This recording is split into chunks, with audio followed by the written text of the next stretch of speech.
पूर्व राष्ट्रीय उपाध्यक्ष ने की प्रेस कॉन्फ्रेंस, सरकार पर साधा निशाना, वादा खिलाफी का लगाया आरोप।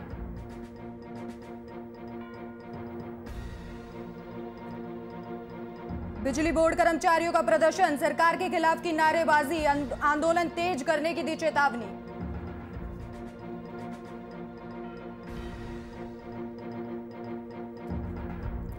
अध्यापकों का प्रदर्शन, सरकार के खिलाफ की नारेबाजी, स्कूल बंद करने को नाराज है अध्यापक।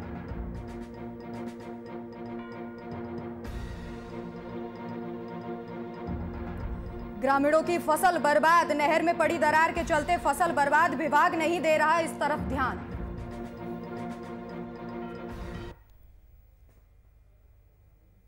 नमस्कार, आप देख रहे हैं वीआईपी न्यूज और मैं हूं आपके साथ राखी लांबा। अमृतसर में आज खन्ना स्मारक में पूर्व राष्ट्रीय उपाध्यक्ष अविनाश राय खन्ना ने प्रेस कॉन्फ्रेंस की, जिसमें कैप्टन सरकार के 4 सालों को असफल बताया और उनकी पोल खोली। अविनाश राय खन्ना ने प्रेस कॉन्फ्रेंस में पत्रकारों से बातचीत करते हुए कहा कि कैप्टन सरकार ने 4 सालों में जो भी चुनावी वादे किए थे उन्हें अभी तक पूरा नहीं किया गया है। तो अमृतसर में आज खन्ना स्मारक में पूर्व राष्ट्रीय उपाध्यक्ष अविनाश राय खन्ना ने प्रेस कॉन्फ्रेंस की, जिसमें कैप्टन सरकार के 4 सालों पर निशाना साधा और कहा कि 4 साल हो गए हैं सरकार को आए, लेकिन अब तक जो भी मैनिफेस्टो में वादे किए गए थे, जो भी चुनावी घोषणा पत्र में वादे किए गए थे, वो अब तक पूरे नहीं हो सके हैं। ਉਹਦਾ ਆਡੀਓ ਵਾਇਰਲ ਹੋਇਆ, ਉਹਦੀ ਗੱਲਬਾਤ ਵਾਇਰਲ ਹੋਈ, ਤੁਸੀਂ ਵੀ ਬਹੁਤ ਗੱਲ ਚੱਕੀ, ਲੇਕਿਨ ਅੱਜ ਤੱਕ ਕੋਈ ਐਕਸ਼ਨ ਨਾ ਹੋ ਕੇ ਉਹਨੂੰ ਵੀ ਕਲੀਨ ਚ। ਇਸ ਕਰਕੇ ਬਾਕੀ ਮੈਂ ਜੇ ਕਿਸਾਨਾਂ ਦੀ ਗੱਲ ਕਰਾਂ, ਕਿਸਾਨਾਂ ਨਾਲ ਵਾਅਦਾ ਕੀਤਾ ਸੀ ਗਿਣਤੀ ਕਰਕੇ 10 ਤੱਕ 1 2 3 4 5 6 10 ਦਿਨ ਦੇ ਵਿੱਚ ਕਿਸਾਨਾਂ ਦੇ ਕਰਜ਼ੇ, ਹਰ ਤਰ੍ਹਾਂ ਦੇ ਕਰਜ਼ੇ ਮਾਫ ਹੋ ਜਾਣਗੇ, ਲੇਕਿਨ ਅੱਜ ਇੱਕ ਵੀ ਕਿਸਾਨ ਦਾ ਕਰਜ਼ਾ ਇਹਨਾਂ ਨੇ ਮਾਫ ਨਹੀਂ ਕੀਤਾ, ਬਲਕਿ नकली बीज घोटाला, नकली बीज दे के इन्होंने उन्होंने किसानों के विच जिहड़ा है।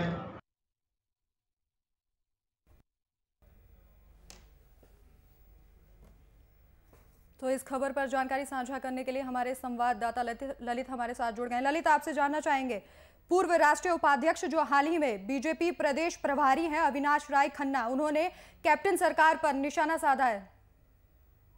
जी बिल्कुल जी, उन्होंने जो कैप्टन कांग्रेस सरकार का निशाना साधा, उन्होंने 4 वर्षों की रिपोर्ट का जो दूर का प्लेंडा उसको पेश किया है मीडिया के सामने। उन्होंने कहा कि 85% जो चुनावी वादे पूरे करने का दावा किया था वो पंजाब सरकार की तरफ नजर आ रहे हैं, चाहे वो किसानों की पूर्ण कर्ज माफी का हो, चाहे वो किसानों द्वारा आत्महत्या की गई हो, चाहे फसल खराब होने का हो, किसी भी चीज का हो, चाहे फसल की बीमे का हो, 4 हफ्तों से पंजाब नशा मुक्त करने की बात का कहा हो, जो बिल्कुल ही कांग्रेस सरकार जो बिल्कुल कैप्टन सरकार से वादे किए थे उस पर सभी पर असफल नजर आए वो। जी, यहाँ इन्होंने कहा कि कर्ज माफी को लेकर सरकार पर निशाना साधा, लेकिन जहां तक जनता का सवाल है और किसानों का सवाल है, तो किसान तो बीजेपी के तीनों कानूनों के खिलाफ हैं और कृषि कानूनों के खिलाफ लगातार धरना कर रहे हैं।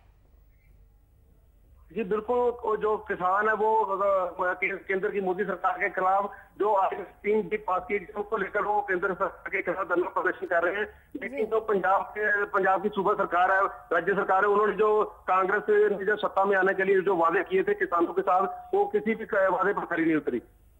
जी, और बीते चुनाव में देखा गया था कि कांग्रेस ने अच्छी टक्कर दी है बीजेपी को, और पंजाब में तो बीजेपी का सूपड़ा साफ हो चुका है। तो ऐसे में सिर्फ ऐसी बयानबाजी, सिर्फ अपने खोए हुए वर्चस्व को कायम रखने के लिए क्या की जा रही है? जी बिल्कुल, भाजपा को जो कोई भी किसान आगू है वो मुंह नहीं गाड़ा, जिसके चलते जो भी किसान आगू है वो सभी केंद्र सरकार के खिलाफ है। भाजपा की किसी तरह भी कोई सुनवाई नहीं हो रही, जिसके चलते ये भाजपा के जो भी अधिकारी हैं, जो नेता है, वो अपनी सीट बचाने के लिए कोई ना कोई हथकंडे अपना रहे हैं, जिसके आज उन्होंने जो कांग्रेस को लेकर जो झूठ का पुलिंदा तैयार किया गया है, तो उसको कांग्रेस के जो में वादे किए गए तो उसको लेकर ये मीडिया के सामने जो रिपोर्ट पेश की गई है। जी, सरकार चाहे बीजेपी की हो या कांग्रेस की हो, किसानों को तो सिर्फ आश्वासन ही मिलता है, चाहे कोई भी चुनावी वादा हो उनका, तो किसानों को तो सिर्फ यही मिलता है कि उनकी कर्ज माफी कर दी जाएगी, इसके अलावा कुछ नहीं। जी बिल्कुल, जो काफी लंबे समय से जो स्वामीनाथन की रिपोर्ट थी वो पेश नहीं की जाए। तो किसानों ने कहा था कि स्वामीनाथन की रिपोर्ट पेश की जाए। अभी तक केंद्र सरकार की तरफ से वो स्वामीनाथन की रिपोर्ट नहीं पेश की, जिसको लेकर उन्होंने कहा कि कोई भी सरकार आए वो किसानों के हित में नहीं है, वो सिर्फ किसानों के खिलाफ ही खड़ी हुई है। क्योंकि जो भी चाहे केंद्र में कांग्रेस की सरकार रही हो, चाहे भाजपा की सरकार रही हो, तो सरकार के किसानों के हित में नहीं रही। जी ललित, तमाम जानकारी के लिए आपका शुक्रिया।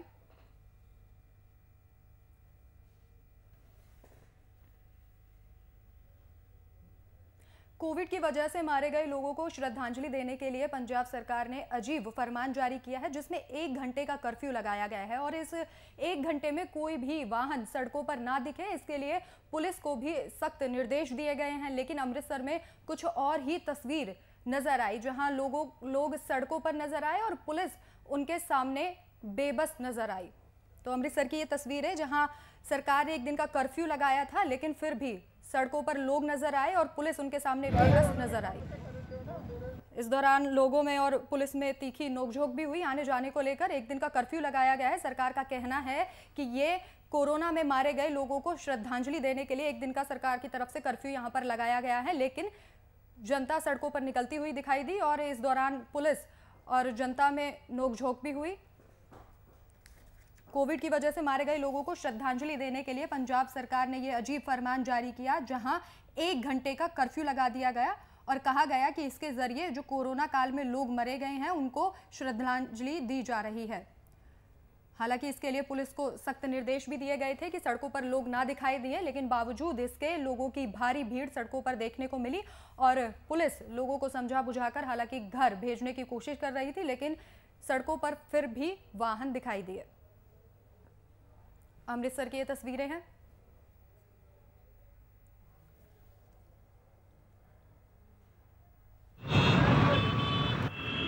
अननैसेसरी ना प्रॉब्लम नहीं क्रिएट करनी चाहिए। कोरोना दिलों नाल होंदी है, जी सहानुभूति दिलों ना होंदी है, तो बंद करके थोड़ा गल होंदी है। कोई कॉलेज जा रहा, कोई जॉब से जा रहा, ठीक है, किसी बीमार है, किसी ने दवाई लैन जाना, 1 घंटे ने श्रद्धांजलि दिलों होंदी है ना, इदा बंद करके थोड़ा गल गलत है। वैसे फॉरन इस तरह के काम नहीं होंगे, सारे काम चलते रूटीन के लोग अपने अपने काम करते हैं, दिलों होंगी ना। शाम मैं सारी गल कह रहा दिलों होंगी। देखो जो है DC साहब का हुक्म है कि आप 11 तो लैके 12 बजे तक जो कोरोना काल जिन्हें पर्सन डैथ केस हुए हैं उन्होंने श्रद्धांजलि देने के लिए आप 11 तो 12 बजे तक पीसफुली आप सारे श्रद्धांजलि देनी है। इसलिए सारा मूवमेंट जी व्हीकल्स है वो बंद की गई है। तो कई बड़ी मुश्किल होती है, कई ने बंद नहीं की, कई जान रहे होते बारे देखो पब्लिक को अवेयरनेस तो हैगी है, बट अपन 1 घंटे लिए थोड़ा मूवमेंट जी बंद करनी है।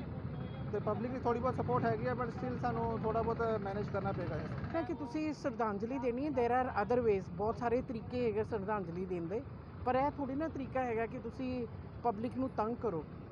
की पता किसी ने हॉस्पिटल जाना हो, ब्लड देना हो, किसी ने कुछ करना हो, श्रद्धांजलि सारिਆਂ ਨੂੰ पता है करोना इज़ देयर, हर कोई बंदा सोचता है हर किसी नाल सपोर्ट करन नू खड़ा है। पर यह थोड़ी ना कि सर तुसी श्रद्धांजलि देने दे बहाने आम पब्लिक नू परेशान करो। देखो कितना ज़्यादा वो लग गया, नहीं अच्छा लगता सर। बट तो कोरोना के दौरान अपनी जान कोरोना की वजह से गंवा चुके लोगों को श्रद्धांजलि देने के लिए पंजाब सरकार दोबारा हर शनिवार को 11 बजे से 12 बजे तक कर्फ्यू का ऐलान किया है, जिसके चलते आज ट्रैफिक में एक एम्बुलेंस फंस गई। ड्राइवर के मुताबिक वो एक सीरियस मरीज को लेने के लिए जा रही थी, लेकिन उन्हें निकलने का रास्ता नहीं दिया गया। तो कर्फ्यू के चलते एम्बुलेंस में फंसा रहा मरीज और आज 1 घंटे के कर्फ्यू का ऐलान किया गया था। कोरोना काल में जो लोग मारे गए थे उनको श्रद्धांजलि देने के लिए, लेकिन लोगों का कहना है कि ये कोई तरीका नहीं है श्रद्धांजलि देने का। सभा आयोजित कराई जानी चाहिए, ना कि लोगों को इस तरीके की दिक्कतों के सामने रखा जाना चाहिए। और तस्वीरों में आप देख सकते हैं एम्बुलेंस फंसी रही यहाँ पर एक मरीज को ले जाते हुए, और ड्राइवर का कहना है कि मरीज की हालत काफ़ी सीरियस थी, लेकिन फिर भी इस कर्फ्यू के चलते इस एम्बुलेंस को यहाँ पर फंसे रहना पड़ा। और इसमें एक मरीज भी था जिसकी हालत काफ़ी गंभीर बताई जा रही है। पंजाब सरकार का ये अजीबोगरीब फरमान, जहाँ पर कोरोना काल में जो लोग मारे गए थे उन्हें श्रद्धांजलि दी गई। ਲੈਣ ਜਾਣਾ ਭਾਜੀ, ਉਹਦੇ ਦਿਮਾਗ ਤੇ ਸੱਟ ਲੱਗੀ ਹੋਈ ਆ, ਉਹਦਾ ਟੈਸਟ ਹੋਣਾ ਵਾ। ਕਿਹੜੀ ਜਗ੍ਹਾ ਤੇ ਕਿਸੇ ਦਾ ਖਿਲਾਰਿਆ ਗਿਆ ਆਪਣਾ ਵਿੱਚ ਸੜਕ ਦੇ ਵਿੱਚ? ਸਰ ਉਹ ਇਹੀ ਤੇ ਗਵਰਨਮੈਂਟ ਨੂੰ ਤੇ ਸਰ ਪਤਾ ਨਹੀਂ ਹੈ ਨਾ। ਨਹੀਂ ਕਿਹੜੀ ਜਗ੍ਹਾ ਤੇ ਖਿਲਾਰਿਆ ਗਿਆ? ਇਹ ਲਾਰੈਂਸ ਰੋਡ, ਕ੍ਰਿਸਟਲ ਚੌਂਕ। ਅੱਛਾ, ਕਿੰਨੀ ਕੁ ਦਿੱਕਤ ਤੁਹਾਨੂੰ ਕਰਨੀ ਪੈ ਰਹੀ ਹੈ? ਸਰ ਦਿੱਕਤ ਹੀ ਆ, ਦੇਖੋ ਤੁਹਾਡੇ ਸਾਹਮਣੇ ਕਿੰਨਾ ਜਾਮ ਲੱਗਾ। ਕੀ ਮੰਗ ਕਰਦੇ ਹੋ ਤੁਸੀਂ? ਮੰਗ ਸਰ ਕੁਛ ਨਹੀਂ ਕਿ ਇੱਕ ਐਂਬੂਲੈਂਸ ਵਾਸਤੇ ਦੇਖੋ, ਐਂਬੂਲੈਂਸ ਸੇ ਕਿ ਨਾਮ ਵਾਲਾ ਚਾਹੀਦਾ ਤੁਹਾਨੂੰ, ਕਿ ਨਾਮ ਵਾਲਾ ਰਸਤਾ ਇਹਨਾਂ ਨੂੰ ਚਾਹੀਦਾ ਨਹੀਂ? ਐਂਬੂਲੈਂਸ ਨੂੰ ਤਾਂ ਸਰ ਚਾਹੀਦਾ ਹੀ ਆ ਇੱਕ, ਅਗਰ ਤੁਸੀਂ ਵੀਆਈਪੀ ਨੂੰ ਰਸਤਾ ਦੇ ਸਕਦੇ ਹੋ, ਵੀਆਈਪੀ ਵਾਲੀ ਗੱਡੀ ਲੰਘੀ ਆ ਤੇ ਤੁਸੀਂ ਹੁਣ ਐਂਬੂਲੈਂਸ ਨੂੰ, ਐਂਬੂਲੈਂਸ ਵਾਸਤੇ ਤੇ ਘੱਟੋ ਘੱਟ ਛੱਡ ਦਿਓ। ਠੀਕ ਹੈ, ਬੱਚੇ ਪਰੇਸ਼ਾਨ ਹੈਗੇ, ਜਲੰਧਰ ਪਹੁੰਚਣਾ ਸੀ ਤੇ ਵੇਖੋ ਬੱਚੇ ਵੇਖੋ ਸਾਡੇ, ਇਹ ਬੇਟਾ ਬਿਮਾਰ ਹੈਗਾ। ਕੀ ਹੈ ਬੱਚੇ ਨੂੰ, ਕੀ ਪ੍ਰੋਬਲਮ ਹੈ? ਇਨਫੈਕਸ਼ਨ ਦੀ ਗਲੂਕੋਜ਼ ਵਗੈਰਾ ਲਗਵਾਇਆ ਸੀ, ਠੀਕ ਨਹੀਂ ਹੈਗਾ। ਇਹ ਬੇਵਜ੍ਹਾ ਪਰੇਸ਼ਾਨ ਕਰ ਰਹੇ ਜਨਤਾ ਨੂੰ। ਪਤਾ ਕਿੱਥੋਂ ਦੀ ਆਏ ਸੀ, ਕਿਹੜੀ ਜਗ੍ਹਾ ਚੱਲ ਰਹੇ ਸੀ? ਅਸੀਂ ਰਾਜਸਥਾਨੀ ਤੋਂ ਆਏ, ਜਲੰਧਰ ਪਹੁੰਚਣਾ ਸੀ। ਅੱਜ ਕੀ ਗੱਲ ਹੈ, ਕੀ ਮੁਸ਼ਕਲ ਆ ਰਹੀ? ਮੁਸ਼ਕਲ ਵੀਰ ਜੀ ਇਹੋ ਆ ਰਹੀ ਹੈ ਕਿ ਜੇਕਰ ਗੌਰਮੈਂਟ ਪਹਿਲੋਂ ਅਲਰਟ ਕਰ ਦਿੰਦੀ ਤੇ ਕਿਸੇ ਨੇ ਇੰਨੇ ਪਰੇਸ਼ਾਨ ਨਹੀਂ ਹੋਣਾ।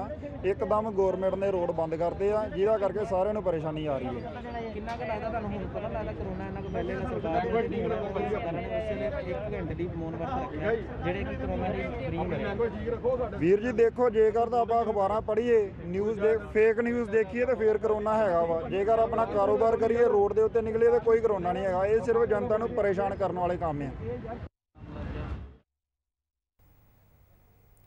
तो वहीं बिजली बोर्ड के कर्मचारियों ने केंद्र और राज्य सरकार के खिलाफ मोर्चा खोल दिया है और अपनी मांगों को लेकर सरकार के खिलाफ नारेबाजी कर रहे हैं।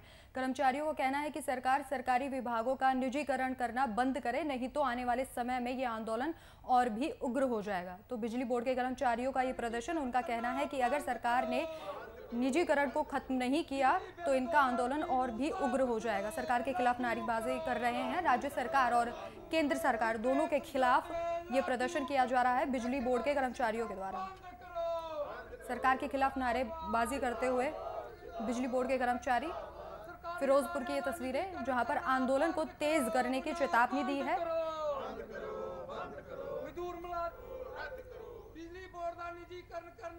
बिजली बोर्ड के निजीकरण किए जाने का यहाँ विरोध किया जा रहा है और इनका कहना है कि अगर इस निजीकरण को बंद नहीं किया गया तो सरकार के खिलाफ एक बड़ा मोर्चा खोल दिया जाएगा। आंदोलन तेज करने की चेतावनी दी है। बिजली बोर्ड के कर्मचारियों ने केंद्र और राज्य सरकार के खिलाफ मोर्चा खोलते हुए ये चेतावनी दी है और अपनी मांगों को लेकर सरकार के खिलाफ नारेबाजी की। कर्मचारियों का कहना है कि सरकार सरकारी विभागों का निजीकरण बंद करे, नहीं तो आने वाले समय में ये आंदोलन और भी उग्र हो जाएगा। बिल 2020 ਨੂੰ ਵਾਪਸ ਲਓ, ਲਾਗੂ ਕਰੋ। ਅੱਜ ਅਸੀਂ ਪੀਐਸਸੀਬੀ ਇੰਪਲਾਈ ਫਾਊਂਡੇਸ਼ਨ ਵੱਲੋਂ ਮਤਲਬ ਵੀ ਗੇਟ ਰੈਲੀ ਕਰ ਰਹੇ ਹਾਂ, ਜੋ ਕਿ ਸਾਡੀਆਂ ਜਿਹੜੀਆਂ ਮੁੱਖ ਮੰਗਾਂ, ਜਿਹੜੇ ਸਾਡੇ ਆਪਣੇ ਇੱਕ ਪੇ ਬੈਂਡ ਆ, ਇੱਕ ਸਾਡੀਆਂ ਮਤਲਬ ਜਿਹੜੇ ਮੁਲਾਜ਼ਮ, ਕੱਚੇ ਮੁਲਾਜ਼ਮ ਪੱਕੇ ਕਰਨ ਦੀ ਗੱਲ ਹੈ, ਇੱਕ ਸਾਡੀਆਂ ਜਿਹੜੀਆਂ ਡੀਏ ਦੀ ਕਿਸ਼ਤਾਂ ਕਾਫੀ ਲੰਬੇ ਸਮੇਂ ਤੋਂ ਜਿਹੜੀਆਂ ਰੁਕੀਆਂ ਹੋਈਆਂ, ਇੱਕ ਜਿਹੜੀਆਂ ਸਾਡੇ ਜਿਹੜੇ ਸੇਵਾ ਪੇ ਕਮਿਸ਼ਨ, ਉਹ ਜਿਹੜੀ ਰਿਪੋਰਟ ਆ ਹਜੇ ਤੱਕ ਲਾਗੂ ਨਹੀਂ ਕੀਤੀ। ਸਾਡੇ ਜਿਹੜੇ ਮੁਲਾਜ਼ਮਾਂ 'ਚ ਕਾਫੀ ਜਿਹੜਾ ਭਾਰੀ ਰੋਸ ਹੈ। ਅੱਜ ਅਸੀਂ ਜਿਹੜਾ ਕਿਸਾਨਾਂ ਵੱਲੋਂ 26/3 ਨੂੰ ਪੂਰੇ ਭਾਰਤ ਬੰਦ ਦੀ ਕਾਲ ਦੇ ਉੱਤੇ ਅੱਜ ਬਿਜਲੀ ਮੁਲਾਜ਼ਮ ਪੀਐਸਸੀਬੀ ਇੰਪਲਾਈ ਜੁਆਇੰਟ ਫੋਰਮ ਕਿਸਾਨਾਂ ਦੇ ਸਮਰਥਨ ਦੇ ਵਿੱਚ ਅੱਜ ਜਿਹੜਾ ਹੈ ਉਹ ਧਰਨਾ ਔਰ ਗੇਟ ਰੈਲੀ ਦੇਣ ਜਾ ਰਹੀ ਹੈ। ਮੁਲਾਜ਼ਮ ਇਸ ਗੱਲ ਤੇ ਰੋਸ ਦੇ ਵਿੱਚ ਨੇ ਕਿ ਜਿਹੜਾ ਬਿਜਲੀ ਬਿੱਲ 2020 ਹੈ, ਜਿਹੜਾ ਸੈਂਟਰ ਸਰਕਾਰ ਬਿਜਲੀ ਐਕਟ ਲਿਆ ਕੇ ਤੇ ਪਬਲਿਕ ਸੈਕਟਰ ਨੂੰ ਤੋੜਨਾ ਚਾਹੁੰਦੀ ਹੈ। ਮੁਲਾਜ਼ਮ ਰੋਸ ਕਰ ਰਹੇ ਨੇ ਕਿ ਜਿਹੜੇ ਪਬਲਿਕ ਦੇ ਸੈਕਟਰ ਨੇ ਇਹਨਾਂ ਨੂੰ ਤੋੜਨਾ ਬੰਦ ਕੀਤਾ ਜਾਵੇ। तो वहीं कोरोना महामारी को देखते हुए पंजाब सरकार ने पंजाब के सभी स्कूल बंद करने के फैसले पर अब लोग रोष जाहिर करने लगे हैं। इसी के चलते मानसा में एक स्कूल अध्यापक और स्टाफ, स्कूल में पढ़ रहे बच्चों के परिवारों ने पंजाब सरकार के खिलाफ रोष प्रदर्शन किया और सरकार के खिलाफ जमकर नारेबाजी की। कोरोना महामारी को देखते हुए पंजाब सरकार ने पंजाब के सभी स्कूलों को बंद करने का फैसला किया था, जिसको लेकर अब लोगों में रोष है। और इसी के चलते मानसा में स्कूल अध्यापक, स्टाफ और स्कूलों में पढ़ रहे बच्चों के परिजनों ने रोष जताया सरकार के खिलाफ, क्योंकि कोरोना काल में बच्चों की पढ़ाई का काफ़ी नुकसान हुआ है और ऐसे में स्कूल बंद करने का आदेश देकर बच्चों की पढ़ाई का और नुकसान होगा। ਉਦੋਂ ਬੱਚਿਆਂ ਦੇ ਬਾਈ ਜੀ ਅੱਜ ਰਿਜ਼ਲਟ ਆਏ ਸੀਗੇ, ਰਿਜ਼ਲਟ ਲੈਣ ਵਾਸਤੇ ਆਏ ਸੀਗੇ। ਰਿਜ਼ਲਟ ਤਾਂ ਚਲੋ ਵਧੀਆ ਆਏ ਨੇ, ਪਰ ਜੋ ਬੱਚਿਆਂ ਦੀ ਪੜ੍ਹਾਈ ਨਹੀਂ ਹੋਈ ਸਕੂਲ ਬੰਦ ਕਰਕੇ, ਅਸੀਂ ਤਾਂ ਇਹੀ ਕਹਿੰਦੇ ਆ ਵੀ ਜਦੋਂ ਲੱਖਾਂ ਕਿਸਾਨ ਦਿੱਲੀ ਬੈਠਾ ਹੈ ਉਹਨਾਂ ਨੂੰ ਕਰੋਨਾ ਕਿਉਂ ਨਹੀਂ ਹੋ ਰਿਹਾ? ਸਰਕਾਰ ਨੂੰ ਕੀ ਡਰ ਹੈ? ਜਦੋਂ ਅਸੀਂ ਪੇਰੈਂਟਸ ਕਹਿ ਰਹੇ ਵੀ ਬੱਚਿਆਂ ਦੇ ਸਕੂਲ ਖੋਲ੍ਹੋ, ਅਸੀਂ ਲਿਖਤੀ ਰੂਪ 'ਚ ਵੀ ਦੇਣ ਨੂੰ ਤਿਆਰ ਹਾਂ, ਹੈ ਜੀ। ਬੱਚਿਆਂ ਦੀ ਪੜ੍ਹਾਈ ਭਵਿੱਖ, ਬੱਚੇ ਜਿੰਨੇ ਬੇਰੁਜ਼ਗਾਰ ਨੇ, ਡਰਾਈਵਰ ਨੇ, ਟੀਚਰ ਨੇ, ਦੇਖੋ ਸਾਰੇ ਘਰੇ ਬੈਠੇ ਨੇ, ਹੈ ਜੀ। ਬਾਕੀ ਦੂਜੀ ਗੱਲ ਹੈ ਕਿ ਵੀ ਜਿੰਨੇ ਵੀ ਆਪਣੇ ਕੋਈ ਪੋਲੀਟੀਕਲ ਲਾ ਦਈਏ, ਸਾਰੇ ਹੁਣ ਆਉਣ ਵਾਲੀ ਬਾਈ ਇਲੈਕਸ਼ਨ ਨੂੰ ਲੈ ਕੇ ਆਪਦਾ ਪੂਰਾ ਜ਼ੋਰ ਲਾ ਰਹੇ ਨੇ ਵੀ ਸਾਡੀ ਸਰਕਾਰ ਬਣੇ, ਸਾਡੀ ਬਣੇ। ਇੰਨੀਆਂ ਰੈਲੀਆਂ ਹੋ ਰਹੀਆਂ ਨੇ, ਉਹਨਾਂ ਦੇ ਵਿੱਚ ਤਾਂ ਕਰੋਨਾ ਨਹੀਂ ਹੋ ਰਿਹਾ, ਠੀਕ ਹੈ ਨਾ ਜੀ। ਸੈਂਟਰ ਗੌਰਮੈਂਟ ਦਾ ਲਾ ਲਓ ਤੁਸੀਂ, ਸੈਂਟਰ ਗੌਰਮੈਂਟ ਬੰਗਾਲ ਦੇ ਵਿੱਚ ਐਡੀਆਂ ਤਕੜੀਆਂ ਰੈਲੀਆਂ ਕਰ ਰਹੀਆਂ, ਮੋਦੀ ਸਾਹਿਬ ਐਡੀਆਂ ਰੈਲੀਆਂ ਕਰ ਰਹੇ ਨੇ, ਅਮਿਤ ਸ਼ਾਹ ਜੀ ਜਾ ਰਹੇ ਨੇ, ਯੂਪੀ ਦੇ ਮੁੱਖ ਮੰਤਰੀ ਜਾ ਰਹੇ ਨੇ, ਸਾਰਾ ਕੁਝ ਹੋ ਰਿਹਾ। ਉੱਥੇ ਕੋਈ ਕਰੋਨਾ ਨਹੀਂ ਫੈਲ ਰਿਹਾ, ਸਕੂਲਾਂ ਦੇ ਵਿੱਚ ਕਰੋਨਾ ਫੈਲਦਾ ਜੀ। ਜਿੱਥੇ ਬੱਚਿਆਂ ਦਾ ਪ੍ਰੋਪਰ ਧਿਆਨ ਰੱਖਿਆ ਜਾਂਦਾ, ਸੋਸ਼ਲ ਡਿਸਟੈਂਸਿੰਗ ਦਾ ਧਿਆਨ ਰੱਖਿਆ ਜਾਂਦਾ, ਮਾਸਕ ਵੀਅਰ ਕਰਾਏ ਜਾਂਦੇ ਨੇ ਬੱਚਿਆਂ ਨੂੰ, ਫਿਰ ਵੀ ਉੱਥੇ ਕਰੋਨਾ ਫੈਲਦਾ। ਅਸੀਂ ਇਸ ਵਾਰ ਇਹ ਕਹਿਣਾ ਚਾਹੁੰਦੇ ਹਾਂ ਜੀ ਵੀ ਇਹ ਸਕੂਲ ਆ ਜਿਹੜੇ ਮਤਲਬ ਕਿ ਪੰਜਾਬ ਦੇ ਲਗਭਗ 9000 ਪ੍ਰਾਈਵੇਟ ਸਕੂਲ ਤੇ ਵਿੱਚੇ ਸਰਕਾਰੀ ਸਕੂਲ 1 ਸਾਲ ਤੋਂ ਮਤਲਬ ਕਿ ਬੰਦ ਪਏ ਹੈ। ਬੱਚਿਆਂ ਦੀ ਆਨਲਾਈਨ ਐਜੂਕੇਸ਼ਨ ਕਰਵਾਈ ਜਾ ਰਹੀ ਸੀ, ਪਰ ਉਹ ਇੰਨੀ ਇਫੈਕਟਿਵ ਨਹੀਂ ਹੋ ਰਹੀ, ਬੱਚਿਆਂ ਦਾ ਲਾਸ ਹੋ ਰਿਹਾ ਵੀ ਹੁਣ ਫਿਰ ਸਕੂਲ ਦੁਬਾਰਾ ਬੰਦ ਕਰ ਦਿੱਤੇ ਗਏ ਹੈ। ਸਾਡੀ ਮਤਲਬ ਕਿ ਗੌਰਮੈਂਟ ਨੂੰ ਇਹੀ ਅਪੀਲ ਹੈਗੀ ਵੀ ਜਿਹੜੇ ਸਾਰੇ ਸਕੂਲ ਆ ਮਤਲਬ ਕਿ ਬੱਚਿਆਂ ਦੇ ਭਵਿੱਖ ਨੂੰ ਧਿਆਨ ਵਿੱਚ ਰੱਖਦੇ ਹੋਏ, ਉਹਨਾਂ ਦੀ ਪੜ੍ਹਾਈ ਨੂੰ ਇੰਟਰਸਟ ਰੱਖਦੇ ਹੋਏ भी दोबारा मतलब कि 1 अप्रैल तो रीओपन किए जान।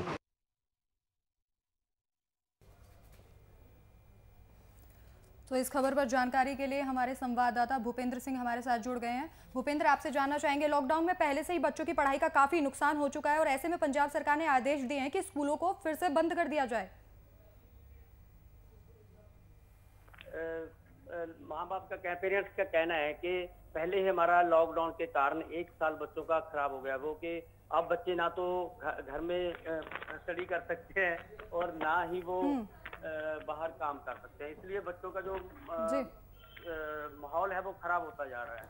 पेरेंट्स का कहना है कि अगर बच्चे स्कूल में आते हैं तो स्कूल में कुछ ना कुछ एजुकेशन प्राप्त करते हैं, और इनका कहना है कि सरकार पे एलिगेशन लगाया है इन्होंने कि भाई जब रैली होती है, चाहे कांग्रेस की हो, चाहे आपकी हो, चाहे जो पश्चिम बंगाल में चुनाव लड़ रहे हैं वहाँ पे हो, वहाँ पे तो कोरोना नहीं फैल रहा, लेकिन यहाँ पे बच्चों के जो एजुकेशन उसको खराब करने के लिए ये काम किया जा रहा है। क्योंकि इनका कहना है कि भी अगर स्टूडेंट बच्चे पढ़ लिख जाएंगे तो हमारे से अपना रोजगार मांगेंगे। इनका कहना है भी अगर बच्चे नहीं पढ़ेंगे तो ये रोजगार नहीं मांगे, ये पेरेंट्स का कहना है। अपील है कि भी सरकार बच्चों को पढ़ने दीजिए और जो अपनी कंडीशन है हेल्थ विभाग अगर इनको चेक करे, सैनिटाइजर मास्क को पहनने के लिए आदेश दे और वो इनका इन बिल लागू किया जाए ताकि बच्चों की जो एजुकेशन है उसमें कोई विघ्न ना पड़ सके। जी भूपेंद्र, बच्चों की पढ़ाई का नुकसान तो हुआ, तो इसके साथ ही पंजाब सरकार को ये भी ध्यान में रखा जाना चाहिए कि कहीं ना कहीं अगर कोरोना की गाइडलाइंस का पालन किया जाए तो बच्चों को स्कूल भेजा जा सकता है, तो इसी के साथ क्या स्कूलों को खोलने के आदेश दे देने चाहिए सरकार को अब? जी लम्बा, यही पेरेंट्स का कहना है कि अगर हर जगह पर इन गाइडलाइन है, जो हेल्थ डिपार्टमेंट की गाइडलाइन है, जो पंजाब सरकार की गाइडलाइन है, उसको अगर फॉलो करते हैं तो इनको बच्चों को स्कूल में जाना चाहिए ताकि हमारे बच्चों की जो स्टडी है वो खराब ना हो किसी की जगह। जी भूपेंद्र, तमाम जानकारी के लिए आपका शुक्रिया। तो अध्यापकों का प्रदर्शन है और यहाँ पर परिजन भी प्रदर्शन में शामिल हुए हैं। तो गांव आहलूपुर में नहर में पड़ी दरार के चलते किसानों की करीब 100 एकड़ गेहूं और सब्जियों की फसल बर्बाद हो गई। किसानों का कहना है कि नहर की सफाई ना होने के कारण नहर 1 साल में 5 बार टूट चुकी है और इसलिए नहरी विभाग इस ओर कोई ध्यान नहीं दे रहा है। वहीं दूसरी ओर पंजाब और हरियाणा नहरी विभाग ने मौके पर पहुंचकर स्थिति का जायजा भी लिया है। तो ग्रामीणों की फसल पूरे तरीके से यहाँ बर्बाद हो गई है। नहर टूटने से खेतों में नहर का पानी घुस गया और गेहूं और तमाम सब्जियों की जो फसल थी वो पूरे तरीके से बर्बाद हो गई। हालांकि ग्रामीणों को आश्वस्त करने के लिए वहां पर विभाग के लोग पहुंचे, लेकिन ग्रामीणों की करीब 100 एकड़ फसल यहां पर पूरे तरीके से पानी के चलते बर्बाद हो गई थी। खेतों में नहर का पानी घुस गया था और बताया जा रहा है कि कई बार ये जो नहर है इसका पुल टूट चुका है, लेकिन प्रशासन इस और कोई ध्यान नहीं दे रहा है। हर बार सिर्फ जायजा लिया जाता है और तस्वीरें आपके सामने किस तरीके से नहर का पानी किसानों के खेतों में घुस चुका है और पूरी फसल यहाँ पर बर्बाद हो गई है। फिलहाल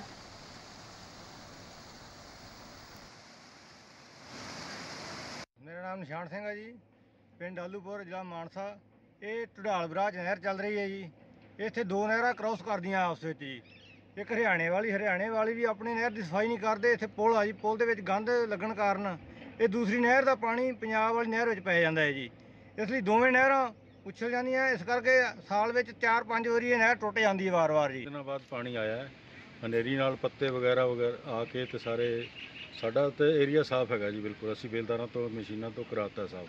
ਜਿਹੜਾ ਪੰਜਾਬ ਦਾ ਪੋਰਸ਼ਨ ਹੈ, ਇੱਥੇ ਇੱਕ ਸਾਈਫਨ ਹੈ ਛੋਟਾ ਜਿਹਾ, ਉਹਦੇ ਵਿੱਚ ਸਾਰਾ ਅੜੰਗਾ ਫਸਿਆ। ਉਹਨਾਂ ਵੱਲੋਂ ਕੋਈ ਵੀ ਇਹਨਾਂ ਦੀ ਸਫਾਈ ਵਗੈਰਾ ਦਾ ਕੋਈ ਇੰਤਜ਼ਾਮ ਨਹੀਂ ਕੀਤਾ ਗਿਆ, ਜਿਹਦੇ ਕਰਕੇ ਸਾਰੀ ਨਹਿਰ ਚੌਕ ਹੋ ਗਈ ਔਰ ਸਾਡੀ ਨਹਿਰ ਵੀ ਸਾਰੀ ਓਵਰਫਲੋ ਹੋਣ ਦਾ ਖਤਰਾ ਹੋ ਰਿਹਾ। ਇਹ ਨਹਿਰ ਹੈ ਪੰਜਾਬ ਵਾਲੀ, ਉੱਧਰੋਂ ਆਉਂਦੀ ਹੈ ਹਰਿਆਣੇ ਵਾਲੀ ਨਹਿਰ।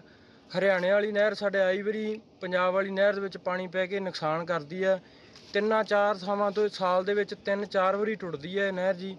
ਅੱਛਾ, ਪ੍ਰਸ਼ਾਸਨ ਇਸ ਬਾਰੇ ਕੁਝ ਨਹੀਂ ਕਰਦਾ। ਜਦੋਂ ਹੁਣ ਵੱਜ ਗਈ ਨਹਿਰ, ਜ਼ਿਮੀਂਦਾਰਾਂ ਨੇ ਨਹਿਰ ਬੰਨ੍ਹਤੀ ਹੈ ਇਸ ਟਾਈਮ, ਪਰ ਇਹਨਾਂ ਕੋਲ 50 ਹਰਿਆਣੇ ਵਾਲੀ ਨਹਿਰ ਤੇ ਅਜੇ ਵੀ ਕਾਬੂ ਨਹੀਂ ਪਾਇਆ ਗਿਆ। ਨਹੀਂ, ਸਫਾਈ ਇਹਦੀ ਹੁੰਦੀ ਹੈ ਪੀਰੀਓਡਿਕਲੀ, ਪਰ ਕਈ ਵਾਰ ਜਦੋਂ ਸਪਲਾਈ ਆਉਂਦੀ ਹੈ ਨਾ ਪਿੱਛੋਂ ਕੋਈ ਜਾਂ ਤਾਂ ਪਸ਼ੂ ਵਗੈਰਾ ਫਸ ਗਿਆ ਰਾਤ ਨੂੰ ਸਾਡੇ ਬੰਦੇ ਇੱਥੇ ਸੀਗੇ 2-2:30 ਵਜੇ, ਉਹ ਸਾਫ਼ ਕਰਕੇ ਗਿਆ। ਉਸ ਤੋਂ ਬਾਅਦ ਕੋਈ ਪਸ਼ੂ ਵਗੈਰਾ ਫਸਣ ਕਰਕੇ ਇਹਦੀ ਜਿਹੜੀ ਚੋਕ ਹੋਇਆ ਸਾਈਫਨ, ਉਹ ਹੁਣ ਕਲੀਅਰ ਕਰਵਾ ਦਾਂਗੇ ਤੇ ਸਪਲਾਈ ਨਾਰਮਲ ਹੋ ਜਾਏਗੀ। ਉਹ ਅਸੀਂ ਕੋਈ ਨਹੀਂ ਜਿਹੜਾ ਹੈਗਾ ਉਹਦਾ ਕਰ ਲੈਂਦੇ ਮੁਆਇਨਾ, ਬਾਕੀ ਦੇਖ ਲਾਂਗੇ। ਬਾਕੀ ਜਿਹੜਾ ਹੈਗਾ ਇਹਦਾ ਸਪਲਾਈ ਪਿੱਛੋਂ ਅਸੀਂ ਨਾਲ ਦੀ ਨਾਲ ਹੀ ਬੰਦ ਕਰਵਾਤੀ, ਕੋਈ ਜ਼ਿਆਦਾ ਨੁਕਸਾਨ ਨਹੀਂ ਹੋਇਆ।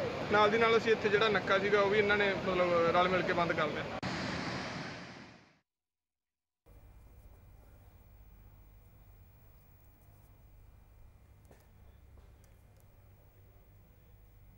अमृतसर में नाजायज संबंधों के चलते एक युवक का कत्ल कर उसके शव को गटर में फेंक दिया गया। वहीं कत्ल का खुलासा करते हुए पुलिस ने हत्या के आरोप में महिला के पति को गिरफ्तार कर लिया है। फिलहाल पुलिस ने शव को कब्जे में लेकर पोस्टमार्टम के लिए भेज दिया है और हत्यारे पति को मौके से गिरफ्तार कर लिया है। गटर में पत्नी का शव फेंक दिया गया हत्या करके और अवैध संबंधों के चलते।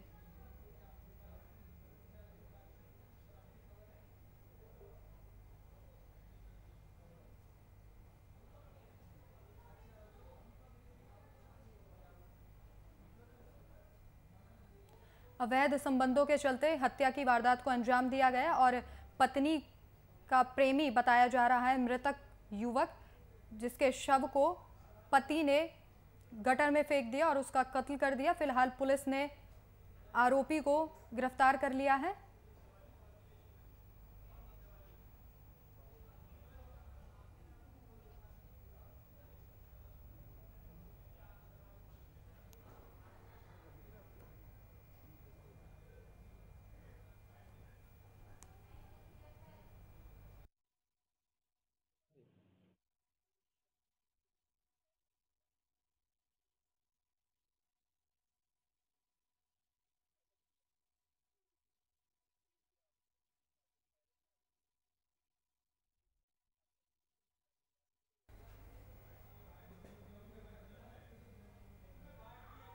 ਹੈਗਾ ਜਿਨ੍ਹਾਂ ਨੇ ਜਗ੍ਹਾ ਤੇ 26 ਤਰੀਕ ਨੂੰ ਕੱਲ ਪਤਾ ਲੱਗਾ ਕਿ ਇਹਦਾ ਜਿਹੜਾ ਬ੍ਰਦਰ ਸੀਗਾ ਉਹ ਸਾਡੇ ਕੋਲ ਇੱਥੇ ਆ ਕੇ ਉਹਨੇ ਥਾਣੇ ਆ ਕੇ ਸੌਰਵ ਮਹਾਜਨ ਨੇ ਇਹ ਗੱਲ ਦੱਸੀ ਕਿ ਸਾਨੂੰ ਸ਼ੱਕ ਹੈ ਕਿ ਇਹਨੂੰ ਮਾਰਨ ਵਾਲੇ ਜਿਹੜੇ ਆ ਉਹ ਸੰਜੇ, ਮੰਜੂ ਤੇ ਲਲਿਤ ਨਾਂ ਦਾ ਇੱਕ ਵਿਅਕਤੀ ਹੈਗਾ ਜਿਨ੍ਹਾਂ ਨੇ ਇਹਨੂੰ ਰਲ ਕੇ ਮਾਰਿਆ। ਸਰ ਇਹ ਕੌਣ ਹੈਗੇ ਸੰਜੇ? ਇਹ ਤਿੰਨੇ ਹੀ ਇੱਥੇ ਛਿਆਟੇ ਦੇ ਪਾਸ ਇੱਕ ਜਿਹੜੇ ਆ ਕੰਮ ਕਰਦੇ ਨੇ, ਬੈਂਤ वगैरह कुर्सियाँ वगैरह बनाते। मेरे ससुराल में भी 5 लाख की चिट्ठी आई थी। हाँ। तो क्यों मारा था उसको? किसने मिलकर साथ मारा उसको? सर मैंने अकेले मारा। उसका कोई रोल नहीं है। एक जना आप कौन लगते हो उसके जिसको मारा है? सर मैं उसका कोई नहीं लगता हूँ। अच्छा, फिर क्यों मारा उसको? लड़के को क्यों मारा आप? अगर कुछ नहीं लगते तो अवैध संबंधों के चलते हत्या की वारदात को अंजाम दिया गया और महिला के पति ने युवक की हत्या की अवैध संबंधों के चलते और उसके शव को गटर में फेंक दिया गया, जिसके बाद पुलिस ने मामले का खुलासा करते हुए ये जानकारी दी कि महिला के पति ने ही इस वारदात को अंजाम दिया था। फिलहाल पुलिस ने शव को पोस्टमार्टम के लिए भेज दिया है और आगे की कार्रवाई में जुट गई है। वहीं आरोपी का कहना है कि युवक को वो जानता नहीं था, लेकिन अपनी पत्नी के साथ अवैध संबंधों के चलते उसने इस वारदात को अंजाम दिया और उसके बाद युवक के शव को गटर में फेंक दिया। लेकिन पुलिस ने पूरे मामले का खुलासा यहाँ पर कर दिया है और आरोपियों को गिरफ्तार कर लिया है और आगे की कार्रवाई में जुट गई है। तो अवैध संबंधों के चलते इस पूरी वारदात को अंजाम दिया गया। अमृतसर की ये पूरी वारदात बताई जा रही है। फिलहाल पुलिस आगे की कार्रवाई में जुट गई है और तस्वीरें आपके सामने, जिस तरीके से युवक के शव को गटर में फेंक दिया गया। फिलहाल इस वक्त के बुलेटिन में मेरे साथ इतना ही। देश और दुनिया की तमाम बड़ी खबरों के लिए देखते रहिए VIP न्यूज़। नमस्कार।